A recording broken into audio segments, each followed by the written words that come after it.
성경학자들은 시편을 기도의 책이라 부릅니다. 시편은 우리가 하나님에게 어떻게 간구해야 되는지 알려주는 기도 책입니다. 또한 시편을 찬양과 감사의 책으로 부르기도 합니다.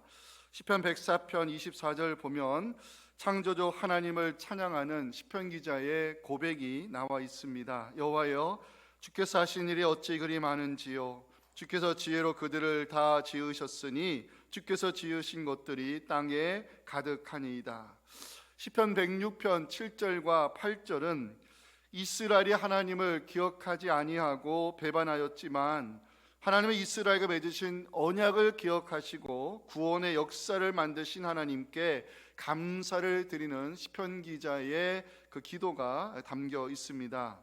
우리의 조상들이 애굽에 있을 때 주의 기한 일들을 깨닫지 못하며 주의 크신 인자를 기억하지 아니하고 바다고 홍수의 홍해에서 거역하였나이다. 그러나 여호와께서는 자기의 이름을 위하여 그들을 구원하셨으니 그의 큰 권능을 만인이 알게 하려 하심이로다. 성서학자들은 시편을 애통의 책으로 부르기도 하는데요, 시편에서 많은 분량을 차지하는 것이 탄원시입니다. 탄원시를 시편의 등뼈라 부를 정도로 시편에서 가장 많이 등장하며 시편 150편 가운데 3분의 1이 애통 가운데 부르짖는 탄원시라 말할 수 있습니다. 탄원시는 개인의 탄원과 공동체의 탄원으로 나누어지는데, 개인 탄원시를 볼 수 있는 것이 사울에게 쫓김을 당했던 이 사울 다윗의 기도가 시편에 많이 수록이 되어 있습니다. 시편 4편 1절 보시면 내 의의 하나님이여, 내가 부를 때 응답하소서. 곤란 중에 나를 너그럽게 하셨사오니 내게 은혜를 베푸사 나의 기도를 들으소서. 시편 6편 2절부터 보시면 여호와여, 내가 수척하였사오니 내게 은혜를 베푸소서. 여호와여, 나의 뼈가 떨리오니 나를 고치소서. 나의 영혼도 매우 떨리나이다. 여호와여, 어느 때까지니까. 여호와여, 돌아와 나의 영혼을 건지시며 주의 사랑으로 나를 구원하소서. 사울 왕에게 10년을 넘게 쫓겨다니면서 황무지로 광야로 동굴 속으로 숨어 피해들었던 다윗, 내일을 기약할 수 없는 오늘의 어려움 속에 하나님께 자신의 형편을 탄원하는 그 다윗의 애통하는 마음이 이 시편에 담겨 있습니다. 공동체의 탄원도 있습니다. 유다 백성들, 하나님의 경고를 무시하고 말씀을 전하는 선지자들을 핍박하며 하나님 말씀을 무시했을 때 남유다는 결국 바벨론의 침략을 당하고 포로로 끌려가게 됩니다.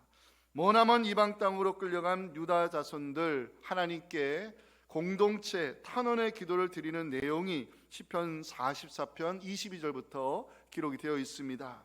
우리가 종일 주를 위하여 죽임을 당하게 되며 도살할 양같이 여김을 받았나이다. 주여께서서 어찌하여 주무시나이까. 일어나시고 우리를 영원히 버리지 마소서. 어찌하여 주의 얼굴을 가리시고 우리의 고난과 압제를 잊으시나이까. 생각해 봤습니다. 시편에는 왜 탄원시가 많이 등장하는 것일까? 주의 백성들이 세상에서 당하는 환난과 고통 때문이었습니다. 오늘 살펴볼 본문도요, 공동체의 탄원시로 분류하는데 사망의 그늘에 주저앉는 사람들 10절에서 볼 수 있습니다. 사람이 흑암과 사망의 그늘에 앉으며 곤고와 쇠사슬에 매여 있다.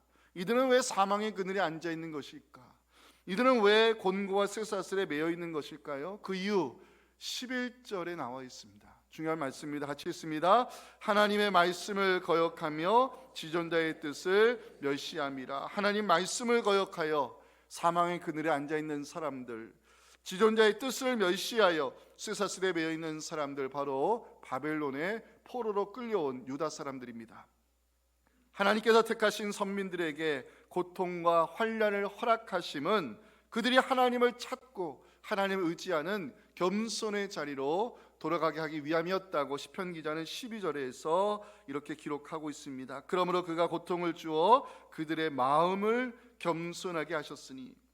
또 하나 17절 18절 보면 사망의 문에 이르렀다 할 정도로 육신의 고통을 당하고 있는 사람들을 볼 수 있습니다. 미련한 자들은 그들의 죄악의 길을 따르고 그들의 악을 범하기 때문에 고난을 받아 그들은 그들의 모든 음식물을 싫어하게 되어 사망의 문에 이르렀도다.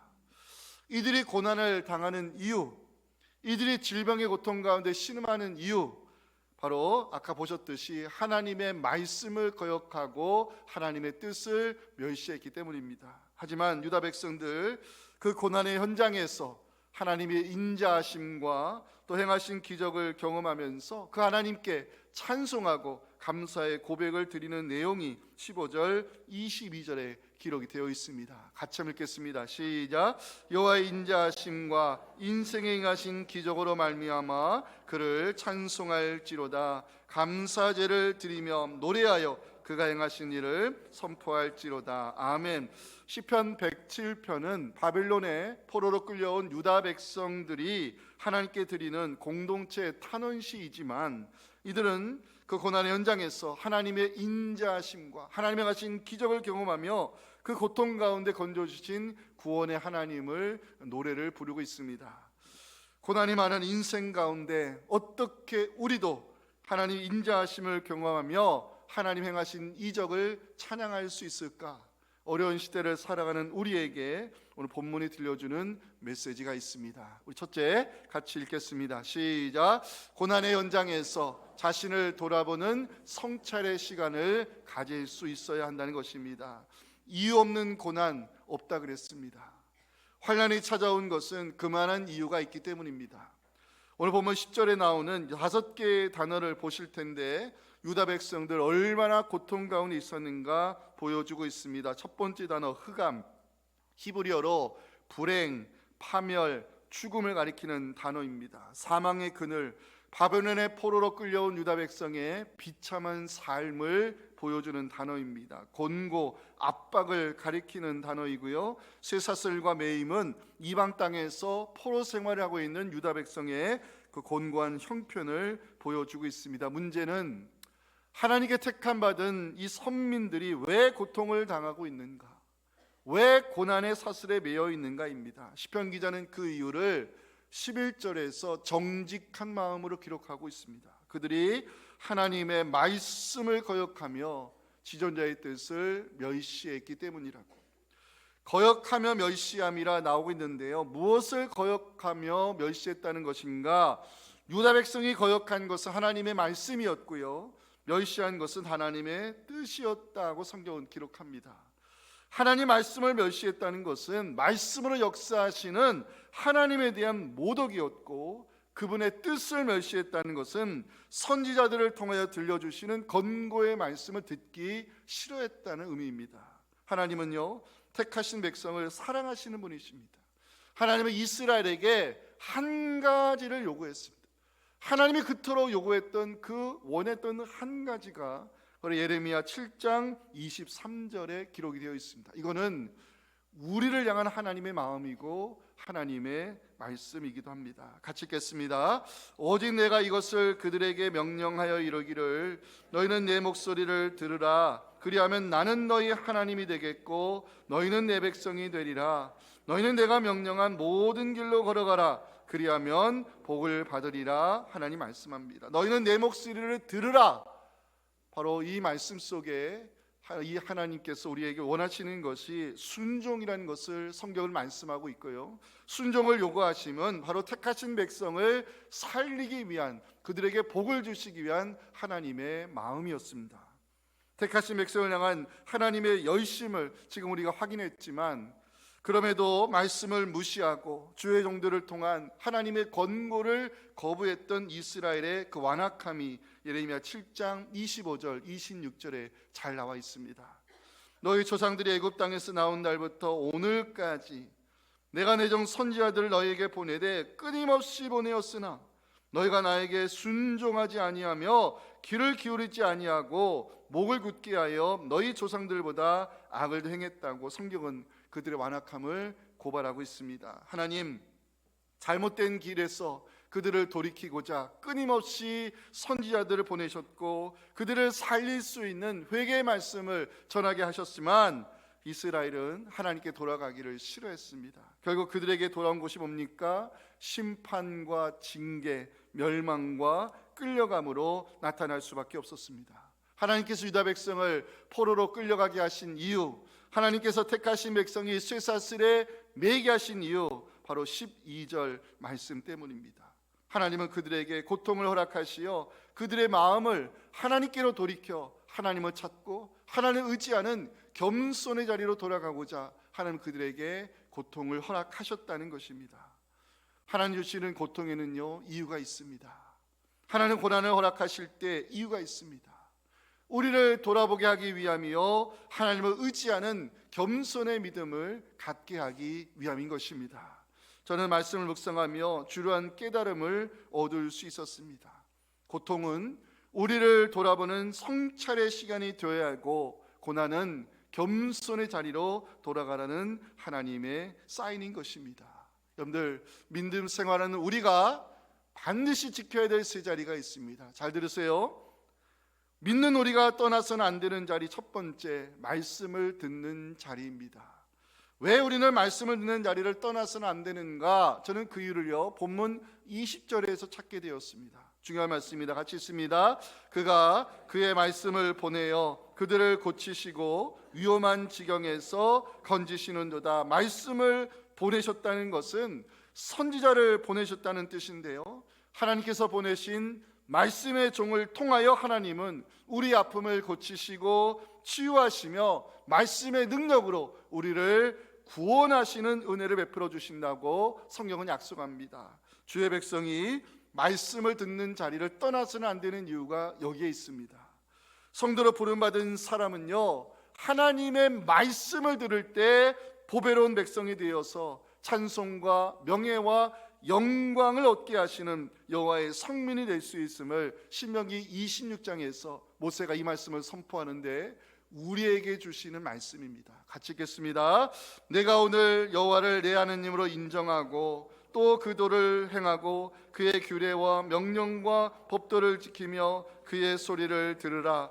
여호와께서도 내게 말씀하신 대로 오늘 너를 그의 보배로운 백성이 되게 하시고 그의 모든 명령을 지키라 확언하셨느니라. 그런즉 여호와께서 너를 그 지으신 모든 민족 위에 뛰어나게 하사 찬송과 명예와 영광을 삼으시고 그가 말씀하신 너를 네 하나님 여호와의 성민이 되게 하시리라. 아멘.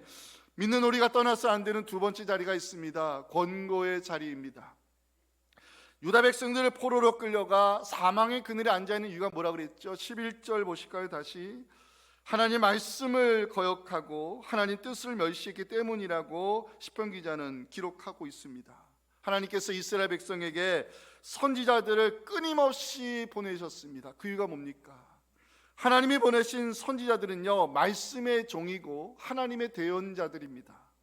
그들이 전하는 말씀에는 택하신 백성을 살리고자 하시는 하나님의 마음, 하나님의 계획, 하나님의 뜻이 담겨 있습니다. 그런데 유다 백성들, 선지자들이 전하는 말씀을 듣기 싫어했고 주의 종들이 전하는 권고를 무시했습니다.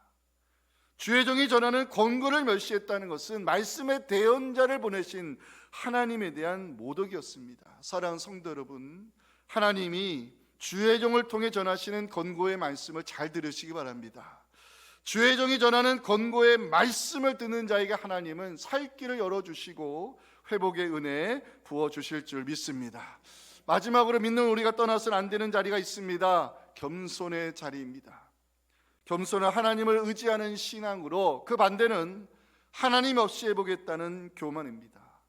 하나님께서 유다 백성에게 고통을 주시는 이유, 환난을 허락하시는 이유 12절 보실까요? 그들의 마음을 겸손하게 하기 위함이라고 성경은 말씀하고 있습니다. 여러분들 인생 살면서 꼭 이거는 기억하셨으면 좋겠습니다. 겸손의 자리를 떠나면 나는 망한다. 이것 꼭 기억하셔야 됩니다.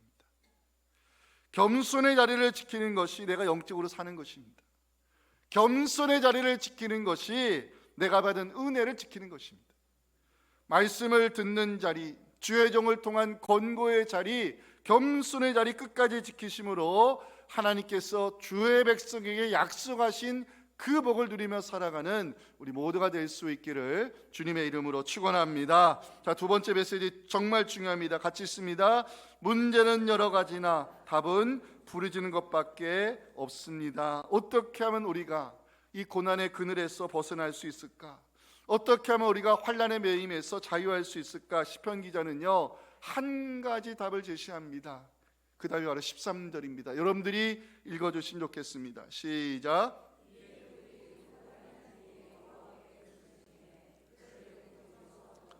19절은 제가 읽겠습니다. 이에 그들이 그들의 고통 때문에 여호와께 부르짖음에 그가 그들의 고통에서 그들을 구원하셨다. 환난이 주는 유익이 뭐죠? 우리를 겸손하게 만듭니다.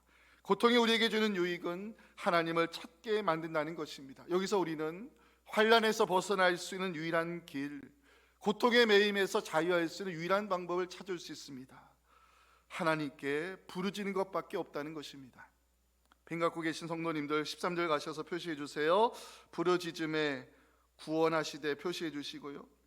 19절 가셔서 부르짖음에 구원하시되, 성경은 계속해서 부르짖는 자에게 하나님의 구원 역사가 일어난다고 강조하고 있습니다. 저는 이 말씀을 묵상하면서 중요한 진리를 깨닫게 되었습니다. 문제는 여러 가지나 답은 하나라는 것입니다. 하나님께 부르짖는 것밖에 없다는 사실입니다.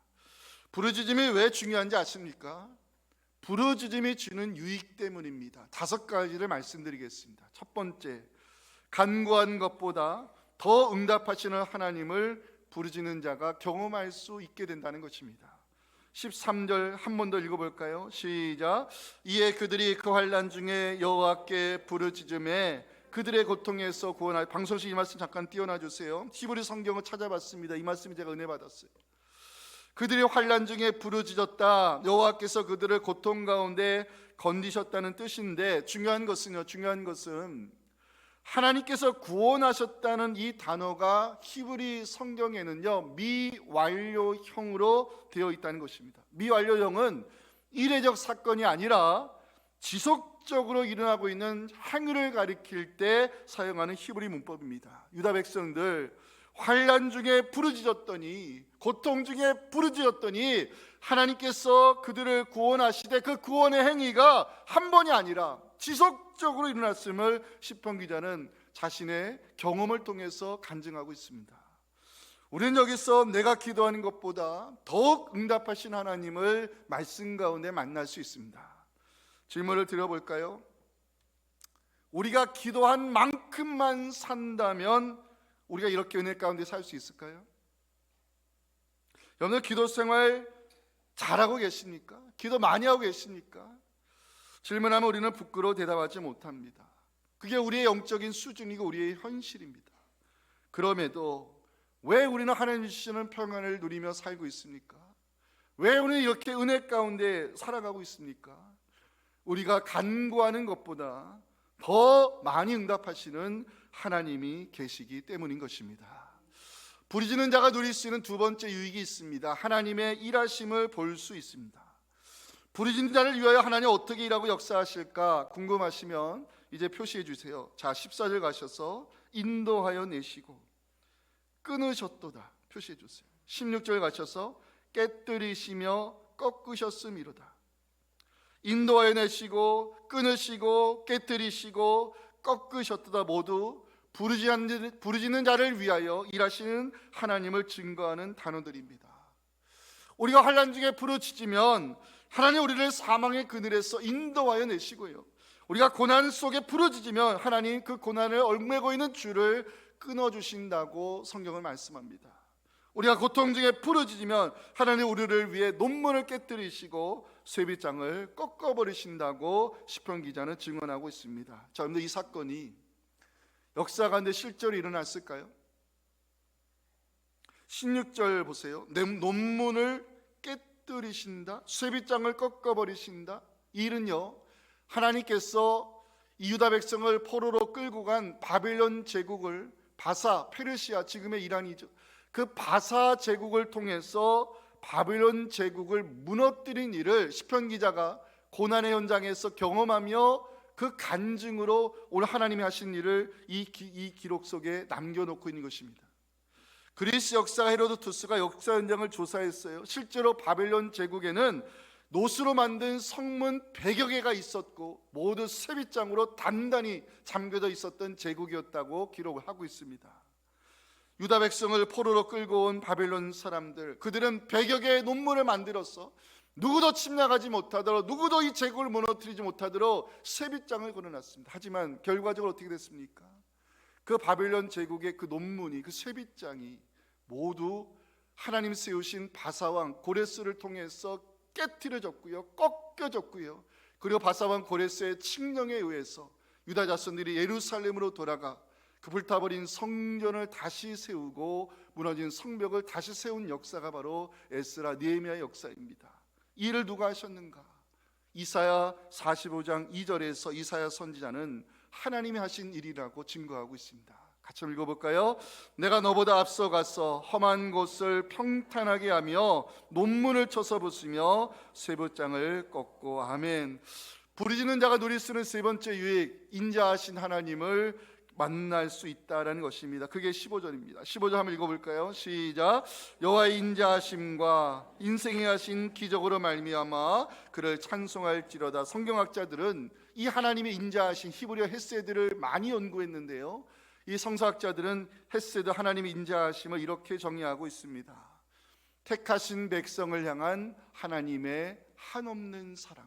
다시 말씀드립니다. 택하신 백성을 향한 하나님의 한없는 사랑. 이것을 히브리어로 헤세드, 개역 성경은 하나님의 인자하심으로 번역하고 있습니다. 유다 백성들 잘못 많이 했죠. 하나님 말씀 듣기 싫어했습니다. 선지자를 핍박했습니다. 하나님의 뜻을 멸시했습니다. 그들이 포로로 끌려갔습니다. 그런데 징계의 시간이 끝났을 때 그들이 약속의 땅으로 돌아와 성전과 성벽을 다시 세웠습니다. 이것은 하나님의 인자하심 외에는 설명할 길이 없습니다. 하나님의 택하신 백성을 잊으시거나 포기하시거나 잊어버리지 아니하심이 바로 성경학자들이 정의한 하나님의 헤세드, 인자하심입니다. 제가 20대 때 청년부에서 찬양 인도를 한 적이 있는데, 그때 참 많이 불렀던 찬양 중에 하나가 이 박종호 장로님의 그래도라는 찬양이었습니다. 네가 나를 떠나가도 그래도 나는 너를 떠나지 않으며, 네가 나를 버려도 그래도 나는 너를 버리지 아니하리라. 네가 나를 사랑하지 않아도 그래도 나는 너를 사랑하며, 네가 지은 죄 많으나 그래도 나는 너를 용서하리라. 네가 천하고 미련하나 그래도 나는 너를 받으리라. 이것이 우리를 향한 하나님의 마음이고, 이것이 하나님의 인자하심, 바로 헤세드입니다. 그 믿음 가지고 부르짖는 자에게 하나님 주시는 선물이 있는데요, 그게 바로 부르짖는 자가 누릴 수 있는 네 번째 유익입니다. 하나님이 행하시는 기적입니다. 21절을 다 같이 읽겠습니다. 시작. 여호와의 인자하심과 인생에 행하신 기적으로 말미암아 그를 찬송할지로다. 성경 기자들은요, 부르짖는 자에게 하나님이 이적과 기사를 행하신다고 증언하는데, 그 현장으로 돌아가 보겠습니다. 출애굽한 뒤에 이스라엘 백성을 누가 쫓아왔죠? 애굽의 바로가 쫓아왔습니다. 이스라엘 백성도 애굽의 병거가 뒤쫓아옴을 보고 두려워하여 하나님께 부르짖는 장면이 출애굽기 14장 10절에 나옵니다. 바로가 가까이 올 때 이스라엘 자손들 심히 두려워하여 여호와께 부르짖었습니다. 모세가 그 부르짖는 이스라엘 백성에게 말씀을 선포하는데 출애굽기 14장 13절 14절에 나오죠. 모세가 백성에게 말씀을 선포합니다. 너희는 두려워하지 말고 가만히 있어서 여호와께서 오늘 너희를 위하여 행하시는 구원을 보라. 너희가 오늘 본 애굽 사람을 영원히 다시 보지 아니하리라. 여호와께서 너희를 위하여 싸우시리니 너희는 가만히 있을지니라. 하나님 어떻게 역사했습니까? 하나님 어떤 기적을 베푸셨습니까? 출애굽기 14장 30절부터 같이 한번 읽겠습니다. 시작. 그날에 여호와께서 이같이 이스라엘을 애굽 사람의 손에서 구원하심에 이스라엘이 바닷가에서 애굽 사람들이 죽어 있는 것을 보았더라. 이스라엘이 여호와께서 애굽 사람들에게 하신 그 큰 능력을 보았으므로 백성이 여호와를 경외하며 여호와와 그의 종 모세를 믿었더라. 아멘. 사랑하는 성도 여러분, 삶의 애통이 있으십니까? 원하지 않는 고난 때문에 마음이 많이 무너지셨습니까? 지금이 하나님께 부르짖어야 될 때입니다. 하나님을 믿고 하나님께 부르짖는 자, 하나님께 송해를 가르시고 여리고를 무너뜨리시고 나를 힘들게 하는 골리앗을 넘어지게 하는 하나님의 이적이 우리 기도 가운데 나타날 줄 믿으시면 아멘 하시기 바랍니다. 마지막, 부르짖는 자가 누릴 수 있는 유익, 하나님은 그 부르짖는 자를 증거하는 자로 세워주신다는 것입니다. 누군가 저에게, 목사님, 하나님이 이적을 행하신다고 성경을 말씀하시는데 하나님이 이적을 행하는 이유가 뭡니까? 물으신다면 저는 딱 이거 대답합니다. 하나님께서 그 사람을 증거의 도구로 사용하기 원하시기 때문입니다. 제가 저희 교회 부임해서 시편 107편을 이제 오늘로 세 번째 설교하게 되는데, 제가 이 말씀을 묵상할 때마다 새로운 진리를 발견하고 많은 은혜를 받았습니다. 이번에 말씀을 깊이 연구하고 묵상하면서 시편 107편 속에 숨어있는 공식을 발견했습니다. 자, 표시하시면 여러분들 삶에도 하나님이 행하시는 이적과 증거의 역사가 일어날 것입니다. 13절 가셔서 표시해 주세요. 환난, 부르짖음, 구원 표시해 주시고요. 15절 가셔서 기적, 이 단어 표시해 주시고 22절 가셔서 선포를 동그라미 쳐주세요. 그리고 화면 보시고 절대 크게 따라합니다. 환난, 부르짖음, 구원, 기적, 선포. 이거 외울 수 있죠? 자, 제가 한 번 더 할 테니까 외우세요. 환난, 부르짖음, 구원, 기적, 선포. 부르짖음이 주는 유익 다시 정리합니다. 부르짖는 자는 내가 간구한 것보다 더 응답하시는 하나님을 경험할 수 있게 됩니다. 부르짖는 자를 통해 하나님의 일하심이 나타나고요, 부르짖는 자, 인자하신 하나님을 삶에서 만나게 됩니다. 그리고 부르짖는 자에게는 하나님이 행하시는 이적이 나타난다고 성경은 말씀합니다. 인생의 문제는 여러 가지만 답은 하나입니다. 하나님께 부르짖는 것밖에 없습니다. 부르짖는 자에게 구원을 베푸시고 기적을 행하시는 그 하나님을 삶으로 증거하여 하나님의 살아계심을 선포하는 우리 복된 믿음 될 수 있기를 주님의 이름으로 축원합니다.